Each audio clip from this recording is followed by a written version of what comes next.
ओह साह चढ़ गया। देखो जी, तीन चीज़ां जी जी जी तीन चीज़ां सोहणिओ मनमोहणिओ ते मक्खण मलाई दिओ डोनिओ इंसानी जिंदगी दी रीढ़ दी हड्डी ने।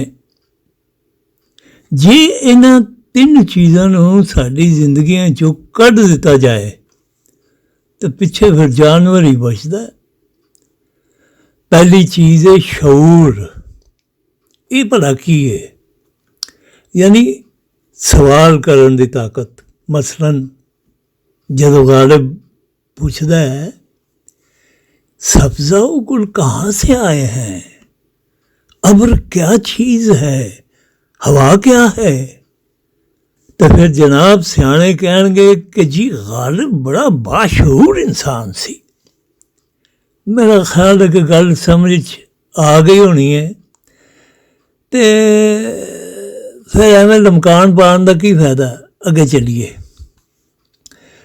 हीरियो ते मोतियो अगली शै वे सियाणप, यानी समझदारी या जहानत, जिन्हों अंग्रेजी च इंटैलीजेंस भी कहते हैं। मिसाल उहदी उस कां दी है जिहड़ा ध्याया होया सी ते पानी उन्होंने लभा भी तो वह एक मटकी च खासा नीवा सी जिदे तक उहदी चुंझ नहीं पहुँच सकती सी। उन्हें दिमाग लड़ाया, फिर वो मटकी च रोड़े सुट सुट के पानी नूं उच्चा कर लिया तो पी के डकार मारिया तो ओ जा ए जा। मेरा ख्याल है इतों भी अगे निकलीए, क्योंकि समझदारी की भी समझ आ ही गई होनी है सबनों। तो सरकारां हुण पिछे रह गई तीजी गल, तो वो सोहणे है वे कहानियां बनाने की शक्ति या ताकत या कुवत। उर्दू च असीं इहनूं कुवत मुतखयला भी कहने आ। एक ऐसी गल है कि इन्हां तिन्ने ही चीज़ां का ताल्लुक इंसान के दिमाग नाल है। खुद ही सोचो, जे इन्हां तिन्हां चीज़ां नूं हटा दो तो पिछे की बचदा है? पिछे बचदा है खोता। नहीं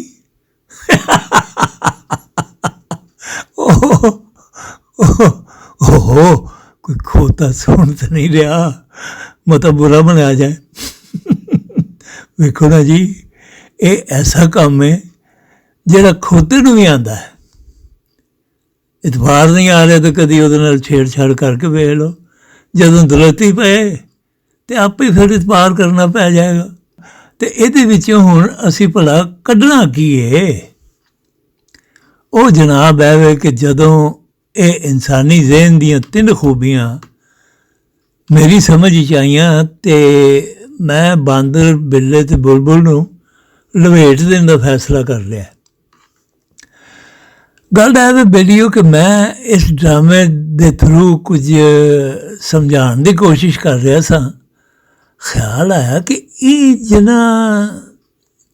जिन्ना कुछ मैं कह दिता है तो जिन्हें समझना होएगा उहदे वास्ते इन्ना ही काफ़ी है, तो जिन्हें नहीं समझना उहदे वास्ते 100 किस्तां भी लिख दें तो फिर भी नहीं समझना उन्हें। तो उल्टा खोता टाइप लोगों को नाराज़ करने वाली गल हो जाएगी, क्योंकि मैनू 5 किस्तां के बाद ही खासियां दुलतियां पै चुकियां ने। तो फिर होर दुलतियां खान विच कोई सियाणप तो नहीं ना। इस मारे इस ड्रामे का आखिरी एपीसोड है। लो फिर बादशाह अगे गल की बनी? कुदरत के खेल वेखो, साइंस की जबान गल की जाए तो कुछ यह इरतकाई अमल होया कि सारे जानवर एक दूजे नाल गल्लां बातां भी करन लग पे, बिल्कुल इंसानां की तरह। तो उन्हां दे आपस में मामलात भी शुरू हो गए। तो शायद शौरी पुख्तगी आ जाने की वजह नाल वो आपस में प्यार मुहब्बत इंसानां की तरह रहन भी लग पे। वैसे ये कहने की गल है, इंसान तो अजे आप ज़्यादातर जानवरों की तरह ही रह रहे हैं। ਓਏ ਉਹ ਕੋਈ ਖੋਤਾ ਨਾ ਸੁਣ ਲਵੇ, ਮਤਲਬ ਫਿਰ ਕੋਈ ਦਲੱਤੀ ਕੱਢ ਮਾਰੇ। ਬਾਂਦਰ ਤੇ ਬਿੱਲਾ ਆਪਸ ਵਿੱਚ ਮੰਗ ਪੱਤਾ ਖੇਡਣ ਲੱਗ ਪਏ ਜਨਾਬ। ਸ਼ੇਰ ਤੇ ਚੀਤੇ ਆਪਸ ਵਿੱਚ ਫੁੱਟਬਾਲ ਦਾ ਮੈਚ ਰੱਖ ਕੇ ਬੈਠੇ ਹੁੰਦੇ ਸਨ। ਚਿੜੀਆਂ ਤੇ ਬੁਲਬੁਲਾਂ ਆਪਸ ਵਿੱਚ ਲੁਕਣ ਮੀਟੀ ਖੇਡਣਾ ਸ਼ੁਰੂ ਹੋ ਗਈਆਂ। ਬਿੱਲੀਆਂ ਤੇ ਬਾਂਦਰੀਆਂ ਆਪਸ ਵਿੱਚ ਕਿਕਲੀ ਕਲੀਰ ਦੀਆਂ ਖੇਡਣ ਲੱਗ ਪਈਆਂ, ਕਿਕਲੀ ਕਲੀਰ ਦੀ ਖੇਡਣ ਲੱਗ ਪਈਆਂ। ਅਲਬੱਤਾ ਕਾਂ ਵਿਚਾਰਾ ਪਰੇਸ਼ਾਨ ਰਹਿਣ ਲੱਗ ਪਿਆ। ਉਹਦੀ ਸਮਝ 'ਚ ਨਹੀਂ ਆ ਰਿਹਾ ਸੀ ਕਿ ਉਹ ਕਿਹਦੀ ਸ਼ਿਕਾਇਤ ਕਿਹਦੇ ਅੱਗੇ ਲਾਵੇ। ਮਤਲਬ ਕਿ ਫਿਜ਼ਾ ਕੁਝ ਖੁਸ਼ਗਵਾਰ ਜਿਹੀ ਹੋ ਗਈ ਦੁਨੀਆ ਦੀ। ਉੱਧਰ ਜਿਹੜੇ ਭਾਈਵਾਲਿਸਤਾਨ ਦੇ ਲੋਕ ਸਨ, ਉਹਨਾਂ ਨੂੰ ਵੀ ਸ਼ੌਰੀ ਤਰੱਕੀ ਦੀ ਵਜ੍ਹਾ ਨਾਲ ਗੱਲ ਸਮਝ 'ਚ ਆ ਗਈ ਕਿ ਭਾਈਵਾਲੀ ਦਾ ਨਾਅਰਾ ਲਾ ਕੇ, ਜਿਹੜਾ ਦੂਰੋਂ ਕਹਿੰਦਾ ਨਾ ਭਾਈਵਾਲੀ, ਅਤੇ ਭਾਈਵਾਲੀ ਦਾ ਨਾਅਰਾ ਲਾ ਕੇ ਜਿਹੜਾ ਵੀ ਆ ਜਾਵੇ ਉਹਨੂੰ ਸਿਰ 'ਤੇ ਨਹੀਂ ਚਾੜ ਲਈਦਾ। ਆਪਣੇ ਬਾਲਾਂ ਦੀ ਰੋਟੀ ਖੋਹ ਕੇ ਉਹਨਾਂ ਠੱਗਾਂ ਦੇ ਹਵਾਲੇ ਨਹੀਂ ਕਰ ਦੇਣੀ ਚਾਹੀਦੀ, ਬਲਕਿ ਅਵਲ ਖੁਏਸ਼ ਬਾਅਦ ਦਰਵੇਸ਼ ਦਾ ਅਸੂਲ ਹੀ ਅਪਣਾਉਣਾ ਚਾਹੀਦਾ। ਬਸ ਇੱਥੇ ਹੀ ਇਸ ਕਹਾਣੀ ਦਾ ਐਂਡ ਕਰ ਰਿਹਾ ਮੈਂ ਕਿ ਦੋਸਤੀ ਕਰਨੀ ਚਾਹੀਦੀ ਹੈ ਔਰ ਦੁਸ਼ਮਣੀ ਤੋਂ ਪਨਾਹ ਮੰਗਣੀ ਚਾਹੀਦੀ ਹੈ।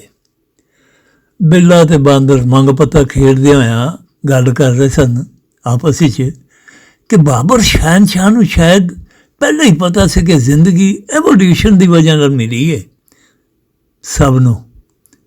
ਤਦੀ ਤੇ ਉਹ ਡਾਰਵਿਨ ਤੋਂ ਬਹੁਤ ਪਹਿਲੇ ਕਹਿ ਗਿਆ ਕਿ ਬਾਬਰ ਬਾਇਸ਼ ਕੋਸ਼ ਕਿ ਆਦਮ ਦੁਬਾਰਾ ਨੇਸਤ।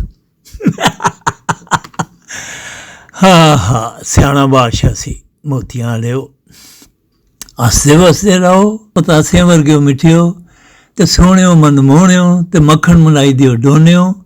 ਲੜਾਈਆਂ ਅਤੇ ਜੰਗਾਂ 'ਚ ਆਪਣੇ ਆਪ ਨੂੰ ਅਤੇ ਆਪਣੇ ਲੋਕਾਂ ਨੂੰ ਤਬਾਹਾਲ ਔਰ ਨਫ਼ਰਤ ਭਰੀ ਜ਼ਿੰਦਗੀ ਗੁਜ਼ਾਰਨ 'ਤੇ ਮਜਬੂਰ ਕਰਨ ਦੀ ਬਜਾਏ ਜਾਨਵਰਾਂ ਕੋਲੋਂ ਸਿੱਖ ਕੇ ਆਪਣੀਆਂ ਜ਼ਿੰਦਗੀਆਂ ਪੁਰਅਮਨ ਅਤੇ ਖੁਸ਼ਹਾਲ ਬਣਾ ਲਵੋ। ਪੁਰਅਮਨ ਅਤੇ ਖੁਸ਼ਹਾਲ ਬਣਾ ਲੈਣ ਦਾ ਕੋਈ ਚਾਰਾ ਕਰੋ। ਮਤਲਬ ਹੈ ਕਿ ਬਾਂਦਰੀਆਂ ਅਤੇ ਬਿੱਲੀਆਂ ਵੀ ਮਿਲ ਕੇ ਦੇਖੋ, ਜੇ ਕਿਕਲੀ ਕਲੀਰ ਦੀ ਪੱਗ ਮੇਰੇ ਵੀਰ ਦੀ ਖੇਡ ਸਕਦੀਆਂ ਨੇ, ਅਤੇ ਬਿੱਲਸਤਾਨ, ਬਾਂਦਰਸਤਾਨ ਅਤੇ ਭਾਈਵਾਲਸਤਾਨ ਕਿਉਂ ਨਹੀਂ ਹੱਸ ਖੇਡ ਕੇ ਜ਼ਿੰਦਗੀ ਗੁਜ਼ਾਰ ਸਕਦੇ? ਦੱਸੋ ਜ਼ਰਾ ਮੈਨੂੰ। ਅਗਰ ਜਾਨਵਰ ਇਨਸਾਨਾਂ ਦੀ ਤਰ੍ਹਾਂ ਬਿਹੇਵ ਕਰਕੇ ਆਪਣੀਆਂ ਜ਼ਿੰਦਗੀਆਂ ਮਜ਼ੇਦਾਰ ਬਣਾ ਸਕਦੇ ਨੇ, ਅਤੇ ਫਿਰ ਇਨਸਾਨ ਕਿਉਂ ਜਾਨਵਰਾਂ ਦੀ ਤਰ੍ਹਾਂ ਬਿਹੇਵ ਕਰਕੇ ਆਪਣੀਆਂ ਜ਼ਿੰਦਗੀਆਂ ਜਹੰਨਮ ਦਾ ਨਮੂਨਾ ਬਣਾ ਲੈਣ? ਅਕਲ ਦੀ ਗੱਲ ਸੋਚਣ ਵਿੱਚ ਕੋਈ ਹਰਜ ਤਾਂ ਨਹੀਂ। ਦਿਮਾਗ ਬੰਦੇ ਨੂੰ ਸੋਚਣ ਵਾਸਤੇ ਹੀ ਮਿਲਿਆ ਹੁੰਦਾ ਹੈ। ਸਭ ਦੀਆਂ ਖੁਸ਼ੀਆਂ ਸਾਂਝੀਆਂ ਹੁੰਦੀਆਂ ਨੇ, ਅਤੇ ਫਿਰ ਕਿਸੇ ਨੂੰ ਵੀ ਨਾਰਾਜ਼ ਕਰਨ ਦਾ ਮਤਲਬ ਖੁਦ ਆਪਣੀ ਖੁਸ਼ੀ ਨੂੰ ਬਰਬਾਦ ਕਰਨ ਵਾਲੀ ਗੱਲ ਨਹੀਂ। ਕੀ ਖਿਆਲ ਹੈ? ਜੇ ਸੋਚੋ ਤਾਂ ਇਸ ਸਵਾਲ ਦਾ ਜਵਾਬ ਐਡਾ ਮੁਸ਼ਕਿਲ ਤਾਂ ਨਹੀਂ। ਗੱਲ ਹੈ ਵੇ, ਪਰ ਜੇ ਸੋਚੋ ਤੇ ਦਿਲ ਤੇ ਕਰਦਾ ਸੀ ਤੁਹਾਨੂੰ ਹਸਾਉਣ ਦੀ ਖਾਤਰ ਬਾਂਦਰ ਬੁਲਬੁਲ ਤੇ ਬਿੱਲੇ ਨੂੰ ਚਾਲੂ ਰੱਖਦਾ। ਓਹੋ ਇਹਨਾਂ 'ਚ ਇੰਨਾ ਪੋਟੈਂਸ਼ੀਅਲ ਸੀ। ਖੈਰ ਛੱਡੋ। ਇਮਾਨਦਾਰੀ ਦੀ ਗੱਲ ਹੈ ਵੇ ਕਿ ਹੁਣ ਹੋਰ ਦੌਲਤੀਆਂ ਖਾਣ ਦੀ ਹਿੰਮਤ ਨਹੀਂ ਰਹੀ। ਯਕੀਨ ਜਾਣੋ, ਖੋਤੇ ਦੀ ਦੌਲਤੀ ਬਹੁਤ ਜ਼ੋਰ ਦੀ ਵੱਜਦੀ ਹੈ। ਚੰਗਾ ਫਿਰ, ਰੱਬ ਰਾਖਾ।